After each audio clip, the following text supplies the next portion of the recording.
Pourquoi maintenant cette proposition de loi, me direz-vous, alors que les prix de marché ont baissé sur l'électricité et sur le gaz?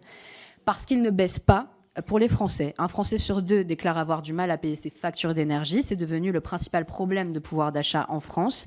Il y a eu 1 million de procédures pour impayés en 2023, 49% de plus que pendant le Covid, qu'avant le Covid.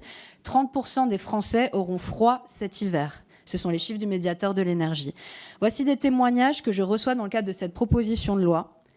L'année dernière, nous avons passé l'hiver avec 10 degrés, n'ayant pas les moyens de se chauffer. Cet hiver, ce sera encore la même chose. Nous avons anticipé et isolé les fenêtres avec du papier journal et des cartons. J'habite dans le Limousin, je dors avec un sac de couchage et un pull. Je dors mal car j'ai froid parce que je ne peux pas payer mon électricité. L'année dernière, en chauffant ma chambre à 15 degrés et en utilisant juste mes plaques de cuisson, j'ai eu une régularisation de 700 €. J'ai dû demander de l'argent à ma famille.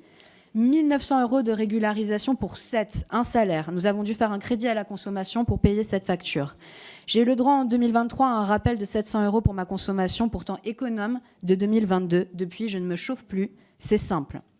Donc si les prix de marché ont baissé, les factures des Français ne baissent pas et ont pris 45% en 3 ans pour l'électricité, 60% depuis 2019, et la volonté du gouvernement de se rembourser le bouclier tarifaire avec l'augmentation de la TICFE apparaît dès lors comme un abus de faiblesse.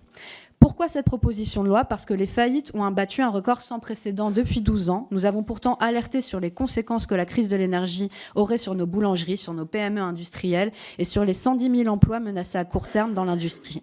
Les ministres qui nous disaient que nous exagérions à l'époque affirment maintenant la mine grave que les faillites sont dues au prix de l'énergie. Si l'avalanche de plans sociaux est vraiment due au prix de l'énergie, il paraît évident que nous devons réagir le plus vite possible.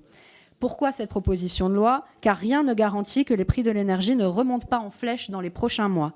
Aucun acteur auditionné, de la Creux à EDF, n'est capable de vous donner le prix de marché de l'électricité dans un an. L'élection de Trump ne présage rien de bon au vu de notre dépendance accrue au gaz naturel liquéfié américain. La Banque mondiale nous a alerté depuis 1 an sur le risque de crise énergétique sans précédent si la déstabilisation du Proche-Orient se poursuit.